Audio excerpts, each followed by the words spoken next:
ಮಾತನಾಡ್ತಾರೆ. ಭಾರತ್ ಮಾತಾ ಕಿ. ಇವತ್ತು ಬಿಡದಿ ಟೌನ್ಶಿಪ್ ವಿಚಾರವಾಗಿ ಏನು ಒಂದು ಹೋರಾಟ ನಡೀತಾ ಇದೆ. ಈ ಸರ್ಕಾರದ ದುಷ್ಟ ಮುಖ್ಯಮಂತ್ರಿ ವಿರುದ್ಧವಾಗಿ ನಡೀತಾ ಇರ್ತಕ್ಕಂಥ ಒಂದು ಹೋರಾಟ ಏನಿದೆ, ಇದು ಈ ಸರ್ಕಾರದ ಸಾವಿನ ಕೊನೆ ಮೊಳೆಯನ್ನ ಒಡ್ಕೊಂತ ಇದ್ದಾರೆ. ಅವರು ಯಾರ್ಯಾರು ರೈತರನ್ನ ವಿರೋಧ ಮಾಡಿದ್ದಾರೆ ಆ ಸರ್ಕಾರ ಉಳಿದೇ ಇಲ್ಲ ಇವತ್ತುವರೆಗೂ. ನಾನು ಸರ್ಕಾರಕ್ಕೆ ಎಚ್ಚರಿಕೆಯನ್ನ ಕೊಡ್ತಾ ಇದ್ದೀನಿ. ಮಿಸ್ಟರ್ ಶಿವಕುಮಾರ್ ಅವರೇ, ನೀವೇನಾದ್ರೂ ದುರ್ಯೋಧನನ ರೀತಿ ಹಠ ಬಿಡದೆ ನಾನು ಮಾಡ್ತೀನಿ ಅಂದ್ರೆ ಕೊನೆಗೆ ದುರ್ಯೋಧನ ಗತಿನೇ ನಿಮಗೆ ಆಗುವಂಥದ್ದು. ಎಚ್ಚರಿಕೆಯನ್ನ ಕೊಡ್ತಾ ಇದ್ದೀನಿ. ರೈತರು 500ಕ್ಕೂ ಹೆಚ್ಚು ದಿನಗಳ ಕಾಲ ಹೋರಾಟ ಮಾಡ್ತಾ ಇದ್ದಾರೆ. ಇದು ಬೋಗಸ್ ಹೋರಾಟ ಅಲ್ಲ, ಇದು ಸತ್ವ ಇರುವಂತದ್ದು, ಜೀವ ಇರುವಂತ ಹೋರಾಟ. ರೈತನ ಮಕ್ಕಳು ಹೋರಾಟ ಮಾಡ್ತಾ ಇದ್ದಾರೆ ತಮ್ಮ ಜಮೀನಿನ ಹಕ್ಕನ್ನ ಉಳಿಸ್ಕೊಳಕ್ಕೋಸ್ಕರ. ನಮ್ಮ ಭೂಮಿ ನಮ್ಮ ಹಕ್ಕು, ನಮ್ಮ ಭೂಮಿ. ಇವತ್ತು ಪೇಜ್ ಗಟ್ಲೆ ಎಲ್ಲಾ ಪೇಪರ್ ನೋಡಿ, ಫ್ರಂಟ್ ಪೇಜ್ ಪ್ರಶ್ನೆಗಳ ಸರ್ಮಾಲೆ. ಯಾರಿಗೆ? ನಮಗೆ. ಬಿಜೆಪಿ ಮತ್ತು ಜೆಡಿಎಸ್ಗೆ ಸರ್ಮಾಲೆ ಹಾಕಿ ಅದರಲ್ಲೆಲ್ಲ ಡೀಟೈಲ್ ಹಾಕಿದ್ದಾರೆ. ನಮ್ಗೆ ಹೇಳಿದ್ದಾರೆ ಪ್ರಾಯಶ್ಚಿತ್ತದ ಯಾತ್ರೆ ಅಂತೆ. ಒಪ್ಕೊಂತೀರಾ ನೀವು? ಪ್ರಾಯಶ್ಚಿತ್ತ ಯಾತ್ರೆ ಅಂತ ಒಪ್ಕೊಂತೀರಾ? ಇದೇ ಕಳ್ಳರು, ಕಾಂಗ್ರೆಸ್ಸಿನ ಕಳ್ಳರು ಅವತ್ತು ಬಿಡದಿ ಜಮೀನು ಏನು 5 ಟೌನ್ಶಿಪ್ ಮಾಡಬೇಕಾಗಿತ್ತು. ಕಾಗೋಡು ತಿಮ್ಮಪ್ಪ ನೇತೃತ್ವದಲ್ಲಿ ಒಂದು ಸಮಿತಿ ನೇಮಕ ಆಯಿತು. ಸುಮಾರು 25 ಜನ ಅಲ್ಲಣ್ಣ, 23 ಜನ ಕಾಂಗ್ರೆಸ್ಸಿನ ಮಂತ್ರಿಗಳು, ಮಾಜಿ ಮಂತ್ರಿಗಳು. ಇದೇ ಡಿ ಕೆ ಶಿವಕುಮಾರ್ ಅದರಲ್ಲಿ ಮೆಂಬರು. ಅದರಲ್ಲಿ ಏನ್ ಹೇಳಿದ್ದಾರೆ ಗೊತ್ತಾ? ಅವರು ವರದಿ ಕೊಟ್ಟಿದ್ದಾರೆ, ಒಂದು 60-70 ಪೇಜ್ ವರದಿ. ಈ ಭೂಮಿ ಮುಟ್ಟಬಾರ್ದು, ಇಲ್ಲಿ ತೆಂಗಿನ ಮರ ಇದೆ, ಅಡಿಕೆ ಮರ ಇದೆ, ಮಾವಿನ ಮರ ಇದೆ, ಕುರಿಗಳಿದ್ದಾರೆ, ಹಸುಗಳಿದ್ದಾರೆ. ಇದನ್ನ ಮುಟ್ಟಿದ್ರೆ ನಿಮ್ ಸರ್ಕಾರ ಸರ್ವನಾಶ ಆಗೋತೈತೆ ಅಂತಾರೆ.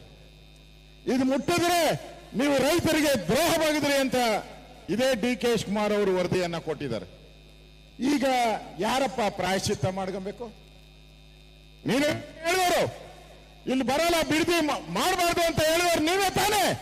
ಈಗ ಯಾವ ಮುಖ ಇಟ್ಕೊಂಡು ಇದು ಈ ಯೋಜನೆಯನ್ನ ಮಾಡ್ತಾ ಇದ್ದೀರಾ? ಉತ್ತರ ಕೊಡಿ ನೀವು. ಪೇಜ್ ಗಟ್ಲೆ ನೀವು ಅಡ್ವರ್ಟೈಸ್ಮೆಂಟ್ ಅಲ್ಲ, ಉತ್ತರ ಕೊಡಿ. ಆ ಸತ್ಯ ಶೋಧನಾ ಸಮಿತಿ ರಿಪೋರ್ಟ್ ಬಹಿರಂಗ ಮಾಡಿ. ಇಲ್ಲ ಅಂದ್ರೆ ವಿಧಾನಸಭೆಯಲ್ಲಿ 13ನೇ ತಾರೀಕು ನಡೀತದಲ್ಲ, ಅಲ್ಲಿ ನಾವು ಅದನ್ನ ಬಹಿರಂಗ ಮಾಡ್ತೀರಿ. ನಿಮ್ಮ ಯೋಗ್ಯತೆಯನ್ನ ಹರಾಜಾಗ್ತೀರಿ ಅವತ್ತು ಇಡೀ ರಾಜ್ಯಕ್ಕೆ. ನೀವು ಜನಗಳ ಮುಂದೆ ಹೇಳೋದೇನು? ನೀವು ಕೊಳ್ಳೆ ಹೊಡೆಯಕ್ಕೆ ಇಲ್ಲಿ ಬಂದಿರುವಂತದ್ದು. ಬಿಡದಿಗೆ ಏನ್ ಬಂದಿದ್ದೀರಾ? ಕೊಳ್ಳೆ ಹೊಡೆಯಕ್ಕೆ ಬಂದಿರೋದು ನೀವು. 35,000 ಕೋಟಿ ಹಣ ಸಿಗ್ತದೆ ಇಲ್ಲಿ. 2,700 ಎಕರೆ ಸರ್ಕಾರಿ ಜಮೀನಿತ್ತು, ಇಲ್ಲ ಇವತ್ತು 700 ಎಕರೆ. ಇನ್ನು 2,000 ಎಕರೆ ಎಲ್ಲೋಯ್ತು ಗೊತ್ತಿಲ್ಲ ಯಾರಿಗೂ. ಎಲ್ಲರ ಹೆಸರಿಗೂ ಖಾತೆ ಮಾಡ್ಕೊಂಡ್ಬಿಟ್ಟಿದ್ದಾರೆ. ಅವರೇ ಇವಾಗ ಎಲ್ಲ ಮುಂದೆ ಹೋಗಿ ನನಗ್ ದುಡ್ಡು ಕೊಡು, ದುಡ್ಡು ಕೊಡು ಅಂತ, ನನಗ್ ದುಡ್ಡು ಕೊಡು ಅಂತ. ರೈತರೆಲ್ಲ ಇಲ್ಲಿ ರೈತರೆಲ್ಲ ಕೇಳ್ತಾ ಇರೋದು, ಯಾರ್ಯಾರು ಈ ಅಕ್ರಮ ಭೂಮಿಗಳನ್ನ ತೆಗೆದುಕೊಂಡಿದ್ದಾರೆ ಅವರು ಕೇಳ್ತಾ ಇರೋದು, ರೈತರೆಲ್ಲ ಕೇಳ್ತಾ ಇರೋದು. ರೈತರು ತಮ್ಮ ಭೂಮಿಗಾಗಿ ನಮ್ಮ ಭೂಮಿ ನಮ್ಮ ಹಕ್ಕು ಅಂತ ಹೇಳಿ ಹೋರಾಟ ಮಾಡ್ತಾ ಇದ್ರೆ ನೀವು ಅದನ್ನ ಬೋಗಸ್ ಅಂತ ಹೇಳ್ತೀರಾ? ಕಾಂಗ್ರೆಸ್ ಮನೆಯಾಳ ಕೆಲಸಕ್ಕೆ ಇವತ್ತು ಬಿಜೆಪಿ ಮತ್ತು ಜೆಡಿಎಸ್ ಇವತ್ತು ನಿಖಿಲ್ ಕುಮಾರಸ್ವಾಮಿ ಅವರ ನೇತೃತ್ವದಲ್ಲಿ ನಡೀತಾ ಇರುವಂತಹ ಹೋರಾಟ ಯಶಸ್ವಿ ಆಗಬೇಕು. ಈ ಸರ್ಕಾರಕ್ಕೆ ಕೊನೆ ಮೊಳೆ ಹೊಡಿಬೇಕು. ನಡ್ಗೋಗಿದ್ದಾರೆ. ಅವರಿಗೆ ಭಯ ಇಲ್ಲ ಅಂದಿದ್ರೆ ಯಾಕಪ್ಪ? ಅದಕ್ಕೆಲ್ಲ ಎಷ್ಟು ಗೊತ್ತಾ? ಇವತ್ತು ಅಡ್ವರ್ಟೈಸ್ಮೆಂಟ್ ಕೊಟ್ಟಿರೋದು 4 ಕೋಟಿ ರೂಪಾಯಿ ಕೊಟ್ಟಿದ್ದಾರೆ ಅಡ್ವರ್ಟೈಸ್ಮೆಂಟ್ಗೆ. 4 ಕೋಟಿ ಬಿರಿ ಅಡ್ವರ್ಟೈಸ್ಮೆಂಟ್ಗೆ. ಭಯ ಬಿದ್ದಿದಾರ ಇಲ್ಲ? ಪೋಸ್ಟಲ್ ಅಂಟಿಸಿದ ದಾರಿ ಉದ್ದಕ್ಕೂ ಭಯ ಬಿದ್ದಿದಾರ ಇಲ್ಲ? ಭಯ ಅಲ್ಲ. ಈ ಯಾತ್ರೆ ಮುಗಿಯೋದ್ರೊಳಗಡೆ ವಿಧಾನಸಭೆ ಅಧಿವೇಶನ ಆಗೋದ್ರೊಳಗೆ ಯಾವುದೇ ಕಾರಣಕ್ಕೂ ಈ ಬಿಡದಿ ಮತ್ತೆ ರೈತರ ಸೊತ್ತಾಗಬೇಕು. ಕುಮಾರಣ್ಣನ ಸೊತ್ತುಗೋಸ್ಕರ, ನಿಖಿಲ್ ಸೊತ್ತುಗೋಸ್ಕರ, ನನ್ನ ಸೊತ್ತುಗೋಸ್ಕರ ನಾವು ಬಂದಿಲ್ಲ. ಇಲ್ಲಿ ರೈತರ ಜಮೀನು ರೈತರಿಗೆ ಉಳಿಬೇಕು. ನಾನು ಡಿ ಕೆ ಶಿವಕುಮಾರ್ಗೆ ಹೇಳ್ತೀನಿ, ಅಪ್ಪ ನೀನೀಗ ಎಷ್ಟು ದಿನನಪ್ಪ? 1.5 ವರ್ಷ ಅಷ್ಟೇ. 1.5 ವರ್ಷ, 1.5 ವರ್ಷ. ಅದರಲ್ಲಿ 6 ತಿಂಗಳು ಹೋದ್ರೆ ಇನ್ನೊಂದೇ ವರ್ಷ ಎಲೆಕ್ಷನ್ ಹೋದ್ರೆ ನೀನು ಅಕ್ವಿಜೇಷನ್ ಯಾವಾಗ ಮಾಡ್ತೀಯ? ಟೆಂಡರ್ ಯಾವಾಗ ಕರಿತೀಯ? ರೋಡ್ಗಳು ಯಾವಾಗ ಬರ್ತದೆ? ಸ್ಯಾನಿಟರಿ ಇದೆಲ್ಲ ಬರಕ್ಕೆ 15-20 ವರ್ಷ ಬೇಕು. ಯಾರೋ ಕೊಟ್ಟಿದಾರಲ್ಲ ಇವಾಗ ರೈತರ ಜಮೀನುಗಳಿಗೆ, ಅವ್ರೇನ ಸೈಟ್ಗಳು ತಗೊಬೇಕು ಅಂದ್ರೆ 15 ವರ್ಷ ಬೇಕು ಅವ್ರ ಸೈಟ್ಗಳು ತಗೊಳಕ್ಕೆ. ಇವತ್ತು ಏಕಾಏಕಿ ಅನೌನ್ಸ್ ಮಾಡ್ಬಿಟ್ಟಿದ್ದಾರೆ ಎಲ್ಲರಿಗೂ 50-50 ಅಂತೆ. ಯಾಕೆ? ನಮ್ಮ ಹೋರಾಟದ ಫಲ ತಾನೇ ನೀವು 50-50 ಬಂದಿರೋದು. ಅದಕ್ಕೆ ಮುಂಚೆ ಬಂದಿದ್ರ 40-60 ಅಂತ ಇದ್ರೆ ಈಗ 50-50. 2 ಕೋಟಿ ಇದ್ದದ್ದು 3 ಕೋಟಿ, 3 ಕೋಟಿ ಇದ್ದದ್ದು 4 ಕೋಟಿ. ಯಾರ ಹೋರಾಟದಿಂದ? ನಮ್ಮ ಹೋರಾಟದಿಂದ, ರೈತರ ಹೋರಾಟದಿಂದ, ಕುಮಾರಸ್ವಾಮಿ ಅವರ ಹೋರಾಟದಿಂದ ಇವತ್ತು ಈ ಸರ್ಕಾರ ಬಗ್ಗುತ್ತಾ ಇರೋದು ಕಾಣ್ತಾ ಇದೆ. ಬಗ್ಗುತ್ತಾ ಇದ್ದಾರೆ. ಇನ್ನಷ್ಟು ಬಗ್ಗಿಸ್ಬೇಕು ಇವ್ರನ್ನ. ಮನೆಗೆ ಓಡಿಸೋವರೆಗೂ ಈ ಸರ್ಕಾರ ಲೂಟಿ ಮಾಡುವಂತ ಸರ್ಕಾರ, ಮನೆಗೆ ಕಳಿಸೋವರೆಗೂ ನಮ್ಮ ಹೋರಾಟ ನಡೆಯುತ್ತೆ. ಅದಕ್ಕೋಸ್ಕರ ಬಿಜೆಪಿ ಕೂಡ ಈ ಹೋರಾಟಕ್ಕೆ ಬೆಂಬಲವನ್ನ ಕೊಟ್ಟಿದ್ದೀರಿ. ವಿಧಾನಸಭೆಗಳಿಗೆ ನಾನು, ಸುರೇಶ್ ಬಾಬು ಅವರು ಇದನ್ನ ದೊಡ್ಡ ಹೋರಾಟವನ್ನ ಮಾಡ್ತೀರಿ. ನಾವು ಒಳಗಡೆ ಹೋರಾಟ ಮಾಡುವಾಗ ನೀವು ಹೊರಗಡೆ ಹೋರಾಟ ಮಾಡಬೇಕವತ್ತು.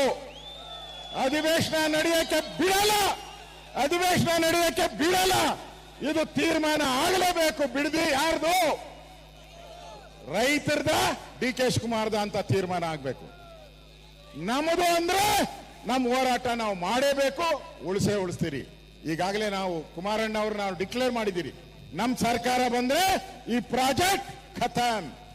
ನೋ, ಮಾಡಲ್ಲ ನಾವು ಈ ಪ್ರಾಜೆಕ್ಟ್ ಅನ್ನ.